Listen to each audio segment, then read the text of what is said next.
Welcome to Democrats of Greater Tucson. We meet every Monday at noon.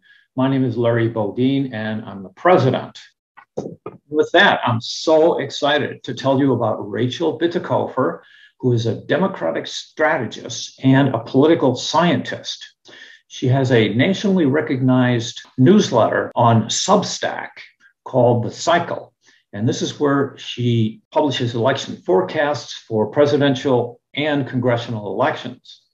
And what I really like about Rachel is her strategy is that we have to deliver a single strong message over and over to the independents who are low information voters. They don't really follow a whole lot of politics, except maybe the negative slurs that you hear, disinformation channels. Her position, I believe, is that rather than focusing on issues like gun violence and abortion rights, Democrats have to find another kind of message. And with that, the floor is yours. Rachel, go right ahead.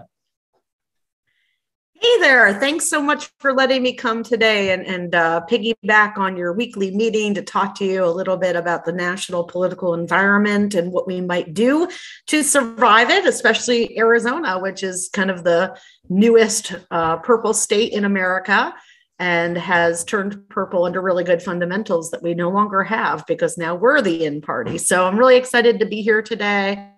Talk about what that, be able to explain what I mean about this messaging. I guess we'd call it a revolution because it really is such a departure from normal messaging. And I'm going to explain what I mean by that. So just for the benefit of people who may never have had any exposure to me and my arguments before, I am trying, I left like election forecasting and my professor role, my academic role, so that I could lend the knowledge that I have about voter behavior, political behavior, especially in polarization, which is the environment that we're living in, to Democrats to better maximize our electoral prowess. We have had a lot of success in the last few election cycles. And maybe some of you guys have heard of something called the midterm effect.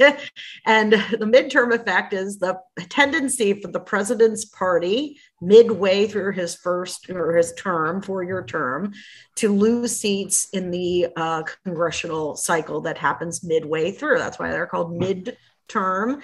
And when I first came out into the national scene, leaving like the scholarly world and more to the general public, what I was trying to popularize for people is midterm fundamentals, in-party and out-party status is by far the most important predictor in the outcome of midterm elections and can allow us to kind of assess what's going to be coming down the pike pretty easily. And two, that these things can only be disrupted by a massive narrative change. When I put out the last article the second last article I put out on the cycle was explaining to people, look, this is how the midterm effect works for everybody else, because we are not normal people. We're not normal. I always tell people, hey, you're in the 1%, and then they chuckle and they're like around like, what? I'm not in the 1%. I'm like, no, you're in the information, civic literacy, civic knowledge interest 1%. Like almost no one is like you if you're in this room.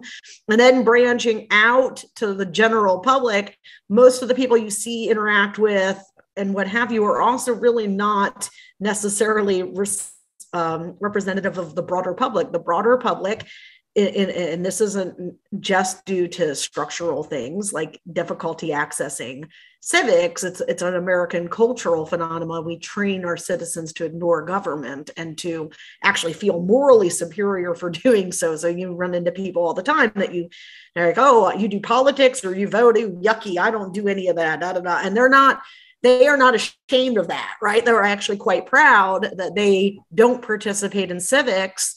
So because it's gross and dirty and ew, there must be something wrong with your soul if you are participating in politics.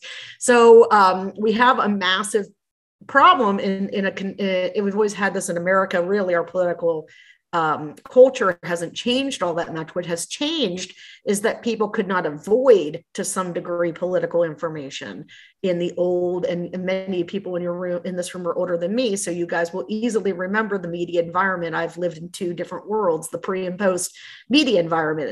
In the pre environment, what you could count on was that people would accidentally find things out. They would be flicking the channels and run across the news while they're flicking, even if they hate the news. They would see newspaper machines on the corner with headlines. They would see them in diners. They would hear people talking, because back then when we went out to eat, it was to talk to the people you ate with, right? And so people stumbled over information even if they were not seeking it out. And there were a shared set of facts. And now we're really operating in a combined environment. The tuned out are now completely able to sequester themselves out of political info, which is why the lady that did my eyebrow waxing yesterday had not heard that Roe was going to be overturned, had never even heard that story, right? And then on top of that, the people who are paying attention are being siloed into partisan camps, and these media environments are definitely not both sides. Okay, there's a distinction to the right-wing media ecosystem, but at the end of the day, your Twitter and Facebook algorithms are optimized to keep you happy and make you engage, not to turn you into a good, informed citizen. So we see, really two problems: the radicalization of opinion and mass behavior, particularly on the political right now. And then we also see a decline in civic engagement and knowledge, trust in government, interest in politics from the more temperate, but less engaged segment of America. So when Larry was talking about my argument is based on this. Look, we make an assumption in our campaign materials that we are facing an informed and engaged electorate. And it's a dangerous assumption, because the people that we're talking to are probably neither informed nor engaged. And our job is to bring them up to speed. Otherwise, many of them will go on imagistics, in party, out party, inflation, Biden's in the White House, good enough for me. So we're facing a real upward battle in states, especially these front realigning states like Arizona and Georgia, in holding on to the gains from 18, unless we go into this campaign season with the understanding that we have this deficit in terms of the fundamentals. And we are trying to match what the Republican Party will be doing in terms of its emotion and intensity, both to its voter file and to the persuasion pool. They do not make distinction between these two chunks of the electorate in their advertising. They run one theme of advertising. Generally speaking, it may cover a different topic, like whatever it might be on topically, the economics, it could be on guns, it could be on abortion, it could be on, gender identity. But at the end of the day, there's a common reframe to all of the messaging, their direct mail, their Sunday talk show, talking point stuff, and certainly the earned media that they'll employ against us. And whatever it specifically is about, the theme of that, the message that gets delivered to the voter is fear the Democratic Party. The Democratic Party is a threat to you, right? So what I'm trying to do here in Arizona and across this, what I call the 51-218 map that I'm considering in terms of trying to hold back a fascist revolt of the Republican Party and against really bad fundamentals, is to convince as many of the grassroots in these places who are going to do so much of the messaging, right?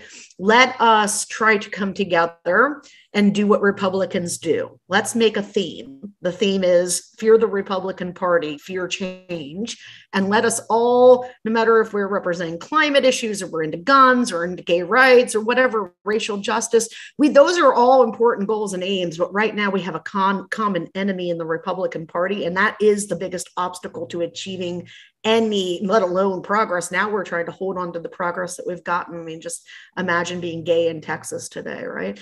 So what we want to do is make sure that as much as possible, the most important part of electioneering is you guys, the people who do the elbow grease, grassroots organizing and direct the messages that will be taken to voters' doors, because most of the field work does get done at the grassroots level. So I'm here today to talk a little bit about how hard it will be to reelect Mark Kelly and then down from that ticket. That's the easy part of the ticket.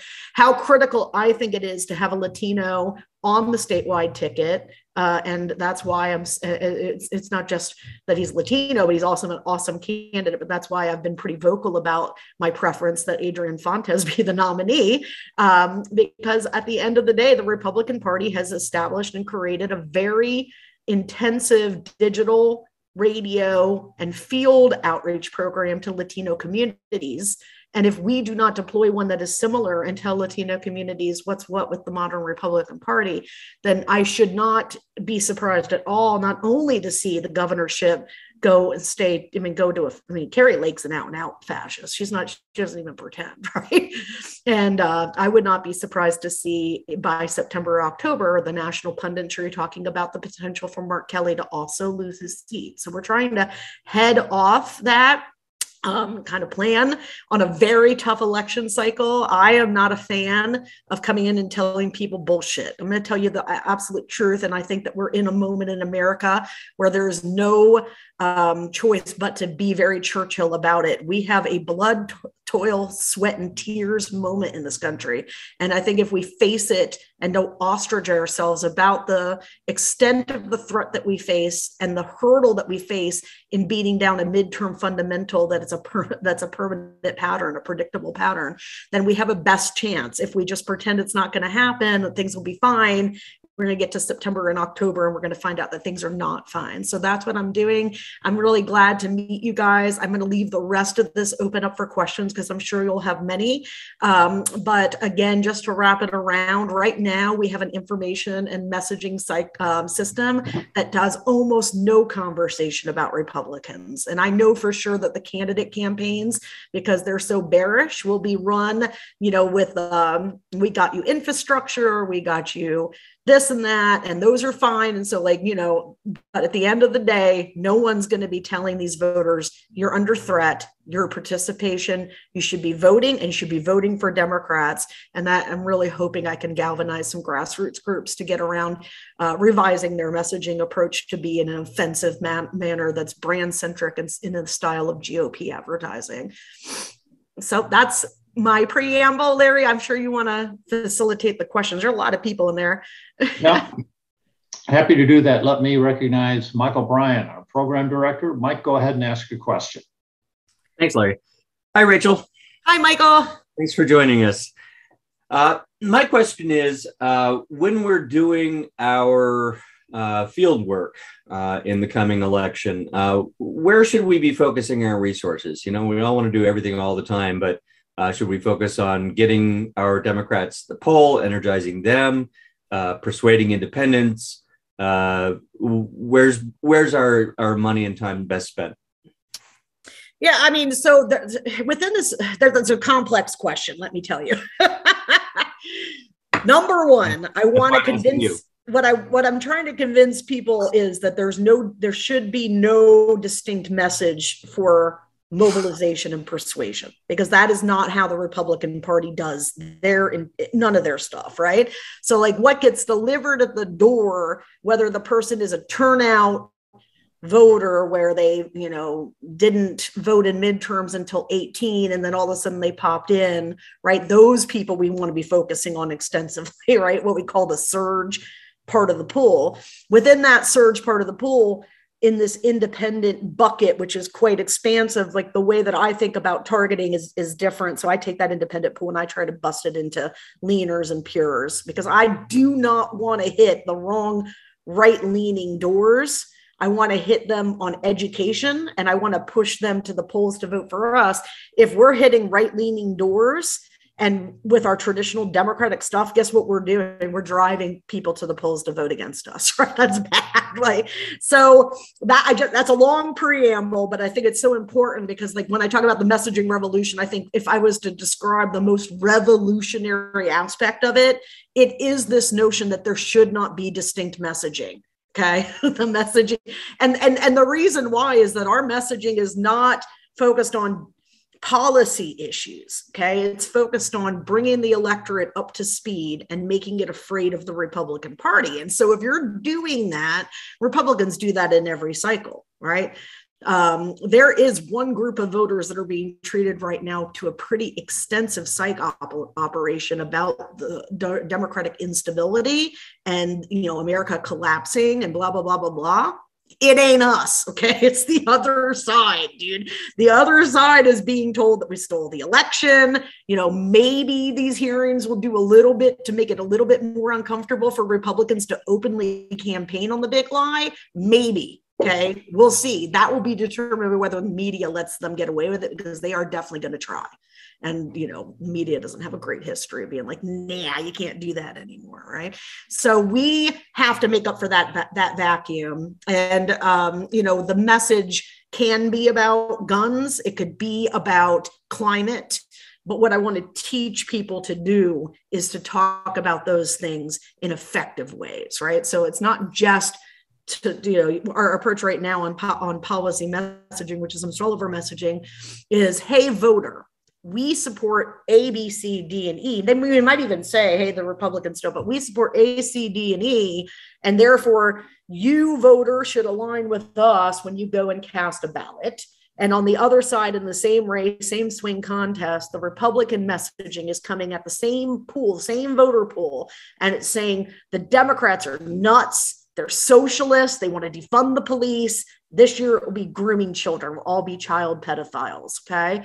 And so imagine being that person, okay, on the target side of this. They don't know who Adam Schiff is, because most people do not know who Adam Schiff is. In fact, if you walk into a grocery store in Tucson, maybe not right at the campus, but anywhere else, and you yell out, Adam Schiff, right? Everyone's going to be like, what the hell are you talking about? You could walk around, and if you can find people who know who Mitch McConnell and Nancy Pelosi are, you'll be achieving something. Okay.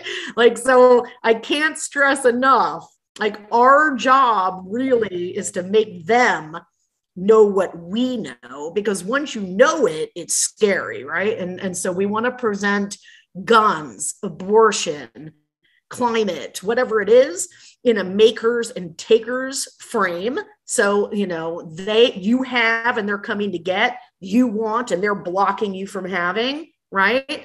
And we also want to be selling things out of the we frame. So we go door to door now and we talk about how important climate justice is, especially for our marginalized communities. And that is exactly right. Morally, ethically, in an Oxford debate. Okay.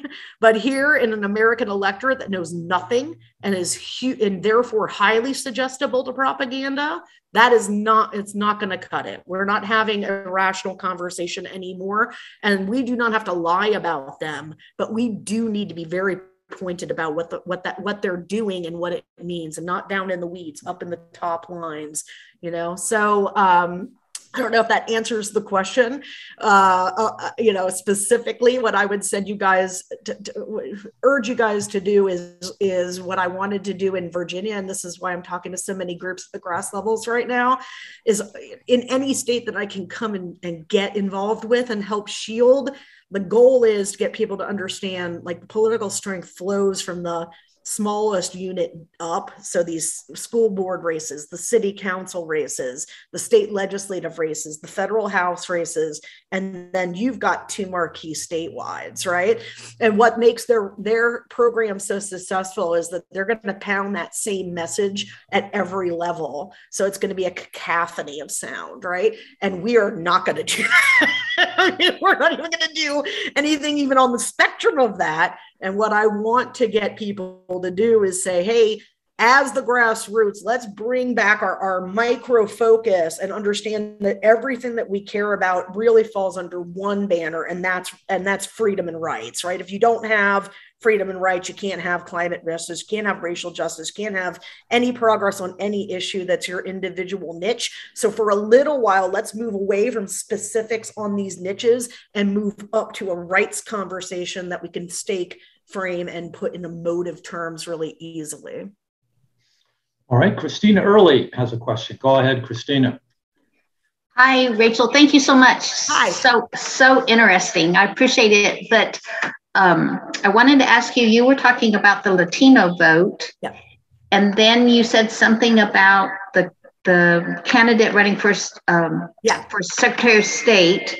So what I didn't catch is, do you think because Andre Fontes, I think I'm saying that right, is a Latino that he's going to win that election in the primary? But I think it gives us, okay, here's the thing. Here's the thing, guys. Texas 34. I mean, you guys all know this, but if you don't, Texas 34, right? I mean, we didn't invest and defend, but they still took that seat, which has been in the Democratic Party's hands for decades. And the reason that it has been is because it's 80% Latino. Okay. But it's also one of the least educated districts in America. So if you were following my stuff from like the last few years, I would have talked about how we have de-alignment and that low education across minority groups is now where the Republican Party is hunting. They figured out like education information inoculates you from propaganda, as I just suggested, and makes you less susceptible to suggestion and things like that. And so what they did to get us where we are today on this situation is they first started to target white people, right? White voters on education, college educated versus non, within the voter file. And what they sent to those people was what we call white grievance politics. You guys call culture war stuff, right? And over time it evolved, right? I mean, we're talking about a process that began 20 years ago and has been deployed and getting sophisticated every cycle since then. But when Pascal came in 16 and built the Trump campaign, he was like me. He was a nobody. Nobody had ever heard of him. Nobody wanted to work for Trump back then. And so he hired this guy that built websites. And then the guy's like, hey, I've got these ideas. We can win the election on Facebook. Sure, here's a bunch of money. The other idea he had was, hey, if we're freaking out men, especially that are not college educated white dudes, maybe it'll work on minority voters too. Give me some money and let's go find out. And so they farmed that out, seeded it out for a year. We're like, damn, that kind of helped Trump. Remember how Trump magically did better amongst Latinos? Okay. And the first election, right? And so they doubled that down in 18 and 20, and now they're going to come into 2022 and they just use it to go down there and flip that congressional seat. So so you guys, like both there's two things that made Arizona competitive: the Latino backlash to show me your papers and the organizing that grew the grassroots, that grew all the motion to do that, right? So that's part of it, right? But the other thing that made Arizona competitive is this de-alignment of when you are targeting, when you're firing out grievance politics, it's great, but guess what? It's not cost-free, okay? There's this de-aligning college educated vote, college educated across the board in Arizona, because so many Latinos are Republicans, right? But there's this part of the college educated voter pool that we have not gone and done similarly. We've not gone and said to them, look at the modern Republican Party. When we asked them, if I was to focus group these people right now and say, what does the Republican Party stand for? Guess what they would say? Low taxes, guys. That's it. That's all they know. That's all they know. So like we can go in there and we could enhance this break. And in a midterm election cycle, you ask me, what will Arizona come down to? It's going to come down to two things. It's going to come down to the college vote, because in midterm cycles, education is always the main predictor in participating in elections, right? But it's also enhanced in anything that's not a presidential. So there'll be more educated electorate, unless they drive up their vote and we don't, than before, right? Before, because we're talking about a midterm cycle. So this is a very educated electorate. And then the other thing is Latinos. And when Republicans want to win in heavily Latino places, guess what they do? They nominate Latino candidates, because people are like anybody else. They want to see themselves in government. If it's women and there's no women, they want to see women get elected. If it's Black folks or Latino folks or Asian, API, whatever, right? People want to see themselves, and Republicans understand this. And so for years, decades now, in Arizona and other places, especially in Texas and Florida, they have been very smart in their candidate recruitments. And when they're facing a heavily Latino electorate, 9 out of 10 times they face it with a Latino nominee. So you tell me, with Adrian Fontes in this one candidate, you have a fighter when you've really got some timidity at the top of the ticket in that state, and it's going to take absolutely everything to not lose the state. Okay. So there's with Adrian, you get charisma, and that is a major factor. He could be not Latino and still charismatic, and I'd want him on the ticket over just Kelly's very friendly and he has his own like niche, right? But charisma is the hardest thing to get in a candidate, somebody who can communicate well and be charismatic. But he also can speak fluent Spanish, and he comes from the southern part of the state, a small rural town. He is living, breathing example of the American dream in Arizona. So I don't know why we would want to not have that asset in a cycle that we're facing such an upward battle. So that's what my motivation is there. Texas has a Latino running on the attorney general for that statewide. And, if I was running the party back 2 years ago, we'd be running a Cuban Latino candidate in Florida against Rubio because he is a Cuban Republican. It's not, there's nothing like, there's nothing bad about it. People want to have people that represent them, right? And so we got to stop trying to shove white candidates on very diverse audiences. And it's weird that we're doing that. And I know why we do it. The main thing that parties care about in terms of electoral politics, at least the one that still is an organized party and not a cult, is the ability to raise money, guys. And that's why there's a structure. I mean, and that makes sense. It's not because they're evil. It's not because Jamie Harrison is evil that he values that. It's because you cannot win anything without getting a message distributed. And my year in Strike Pac taught me that, right? That you can make the right message, but if you have no way to deploy it, it is useless. And I have no interest in a vanity project. What I'm interested in is teaching you or whoever is receptive to it to do these messages on your own and get flowing with it and start to implement and start to infect other people. But yeah, that at the end of the day, it's an all hands on deck moment. And we really want to try to maximize our potential. To me, Adrian is a value added all the way up on the top tickets. And they do not know they need him yet, but they will by September. Joe D is monitoring the chat and he's got a number of questions. Go ahead, Joe. Sure. We have an energized chat room, Rachel. A lot of energy in this room. Good. So first question from Chris Hawkins. Do you have a centralized way yet nationally to get your message out? As far as Arizona, what do you need from this group to help you get your message out? For example, building an infrastructure.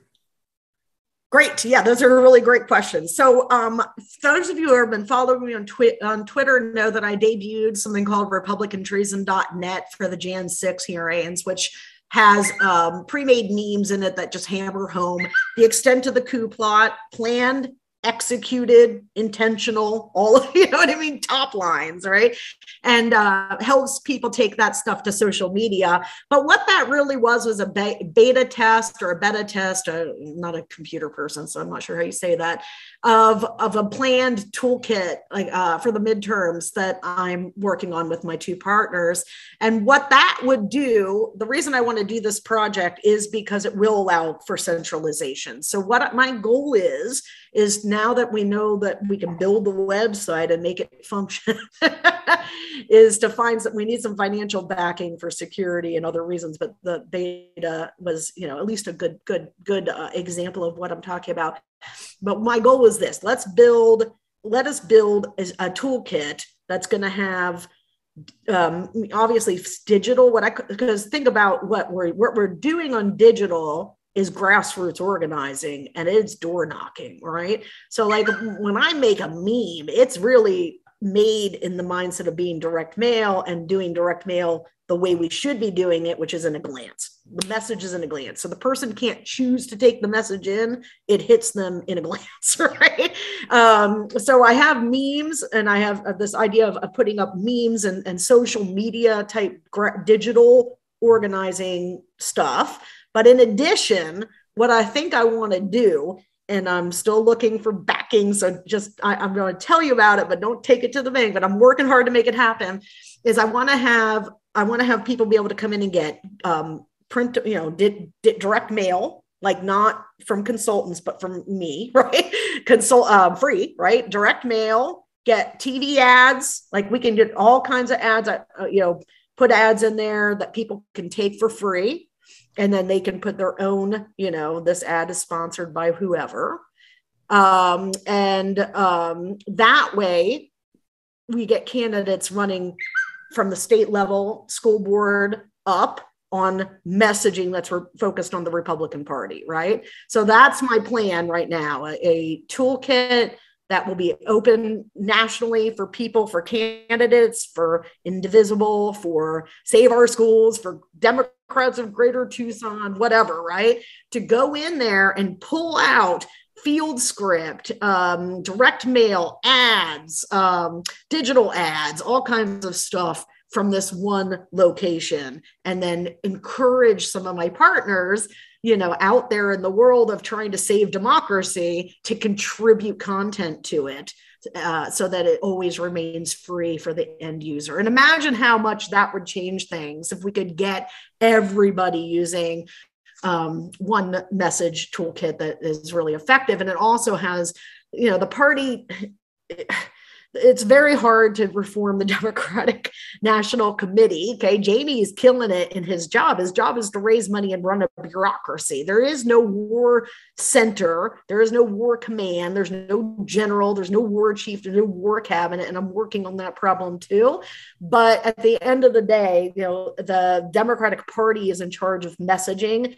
They hire, it's all bifurcated, even amongst these committees that are focused in the House and Senate, or the Senate and the DGA or whatever, right?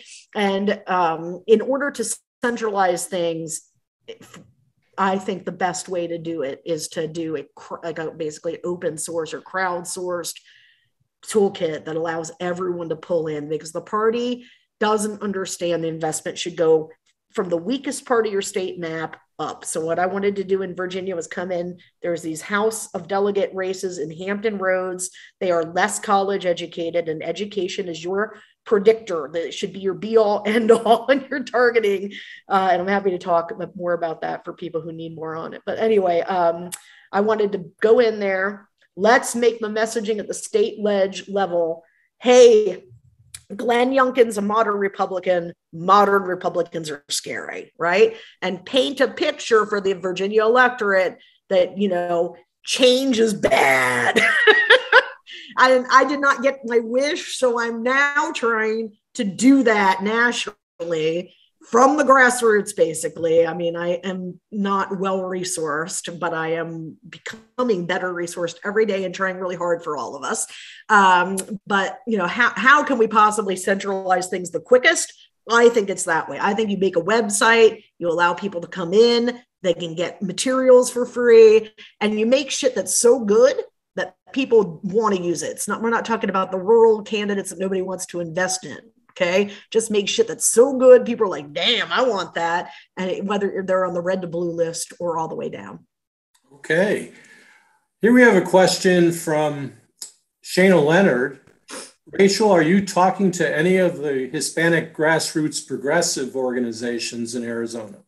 So one of the things that I asked Chris Hawkins, who is somebody I met from my appointment at Matters of State, which is a consultancy in the state, which is how I came into activity here in Arizona. I would like to come in through the state party, and I'm doing that in other states. So that would be nice. But right now, that's my access point. I told Chris, look, the most important thing we can possibly do is meet with the Latino organizers and see if they're receptive at all to coordination. In my opinion, we should be coordinating coordinating and centralizing our resources as best as we can possibly do. Almost all of the resource that comes into Arizona is going to get stuck in the Mark Kelly race, the Katie Hobbs case. So we really are going to have a resource, deficit, in my opinion. So we really want to get that going, and we cannot win the state unless we get finally going on like a real supported, centralized Latino field outreach program. People need to be getting out and organizing with those communities. And obviously, there's communities doing it in those communities. We need Latinos to do it. So we got to meet with them. The questions keep on coming. So I got a question here from Shirley Muni. Many years ago, my father pointed out the most Republican advertising signs billboard never mentioned the Republican Party. Is it a mistake to advertise us as real Democrats? Yeah, I mean, so here's the thing. Like, okay, I have $1,000 for a billboard and I have to choose who do I want it to be about, me or them. I'm going with them every single time. Unless I'm fighting a primary. Right. And then I need name ID, and then I'm putting my name on everything. But yes, I mean, so like to answer your question, we really need to be talking. We need to be talking in everything that we do about them. It should be a message that's squarely focused on them.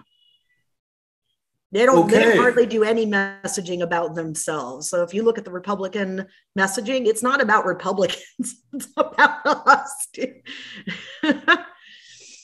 Okay, so great presentation. We all need to get that info and use in everything we do. I think we're talking about the website and all the great tools that could be there. And we need postcards, calling, social media. Yeah. I personally love your focus on really short communications. Yes.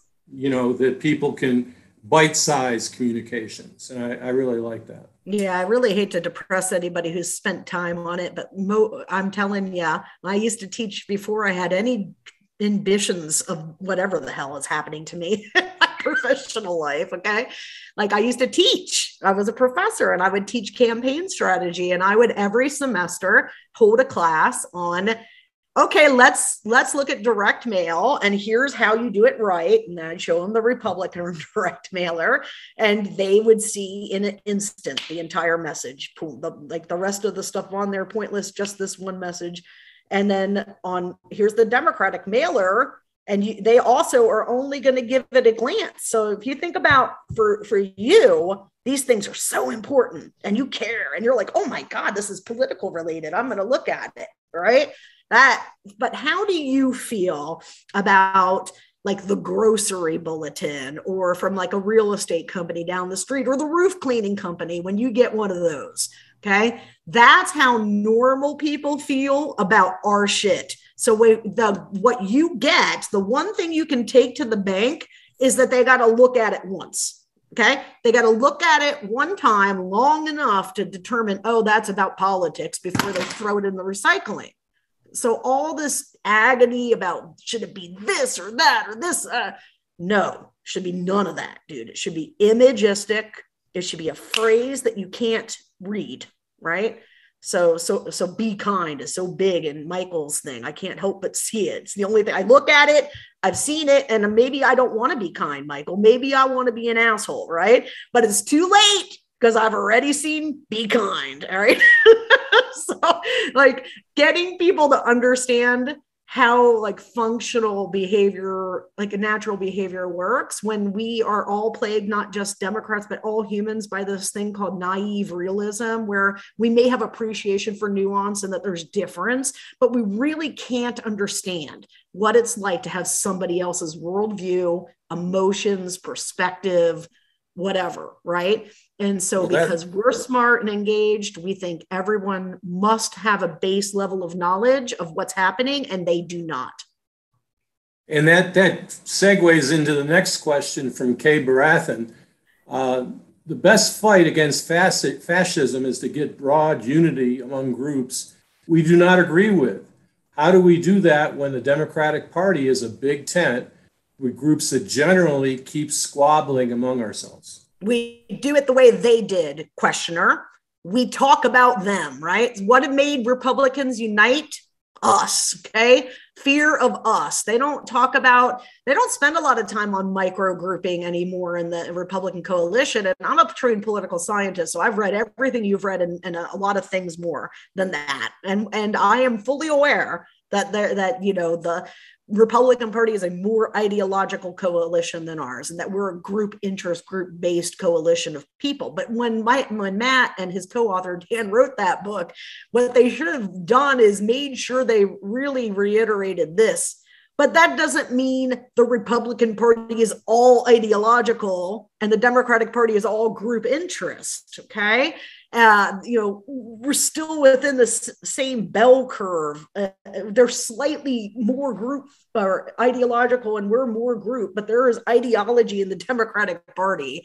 And right now, the one ideological argument we can all agree on is that if we have a fascist theocracy take control of the United States, not just everyone in the country is going to be in danger, everybody in the world will be in danger. We have a moral imperative to win here. And we know the status quo is going to fail us. It failed us when the fundamentals were good in 2020. We have no reason to expect it's gotten any better because of what happened in Virginia in 2021. And so we really need to be aggressive here and think outside the box. The time to do it is last week. Okay. I've been working with the Pima County Democratic Party on messaging, and I'm working specifically with Maria Hidalgo, and she's come up with over a dozen messaging themes that, for instance, talking about Roe v. Wade in the Supreme Court, what she leads off with is, did you know that 3 Republican justices lied about themselves to get on the court? It's a real attack-oriented kind of messaging. Is this what you're talking about? Yeah, I mean, to some degree, what I would want to hit voters with, though, is what one of the other ways we're different is we're all liberals, right? I mean, some of us are super liberal, some of us are more moderate. We're all liberals. We're all on the liberal bell curve. And that has... It throws up a little bit there, Rachel. Oh, sorry. We're on that liberal bell curve, conservative, moderate, liberal. We're all liberal. Okay. And most people aren't. So you know what? We really care about the collective good. We care about other people. The most compelling message we might make is about how much, minorities and poor folks in these red states are going to suffer.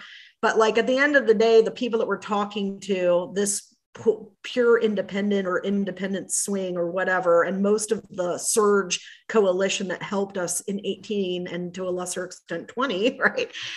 Most of those people are actually much more me oriented. So we want to be hitting them with messages that are self-focused. It's not just, hey, the court's corrupt or they're going to overturn Roe. It's you. You are going to lose your rights. Your daughter is going to be in precarious medical situations, right? That's how we really want to be doing our messaging.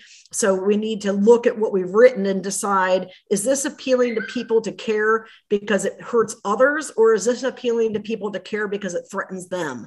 And if the answer isn't the former latter, then you're on the wrong track. You want to be making messaging that says to the voter, hey, voter, yours, the people you're in groups, you are under threat by Republican policies. It might be argumentatively true that the most threatened group is a specific group, but we want to be rhetorically macro and hyperbolic and me-focused threat, making people feel personally threatened, because that's how the Republican Party will be doing it. All right, I'm going to let Mike Bryan have the last question. Mike has his hand up. Go right ahead, Michael. Thanks, Larry. So, Rachel, what's our be kind message? I mean, theirs is scary socialist. They're socialists. What is our bottom line? I mean, most people don't know what fascism means. Most people don't know what theocrat means. I mean, what's our punch in the face message? Autocrat, authoritarian, fascist, cult. What do we call these guys? Yeah, cult's not bad, right? I mean, here's the thing: is at the end of the day, the allegation's only good if people have the balls to wield it. But here's the thing: Nobody needs to know what fascism is or autocracy. They just need to know it's really scary and the Republicans are bringing it. Do you think if we walk around and ask people to define socialism, they'd have any capability to do so? Fuck, the people who make the argument don't even know how to define it, right? Sure, so sure. That is what I would tell you. We can make anything be the thing, but we should pick one. Fascists are Nazis, so that's bad. Exactly. We want to define one thing. And I'm particularly a big fan of fascism because socialism was so effective for them that I know it can be effective here. All right. We've run out of time. And Rachel, I wanted to ask you, there are a lot of questions that haven't been answered. So how can people get a hold of you? How can people find out more about your opinions? And what can we do to support you?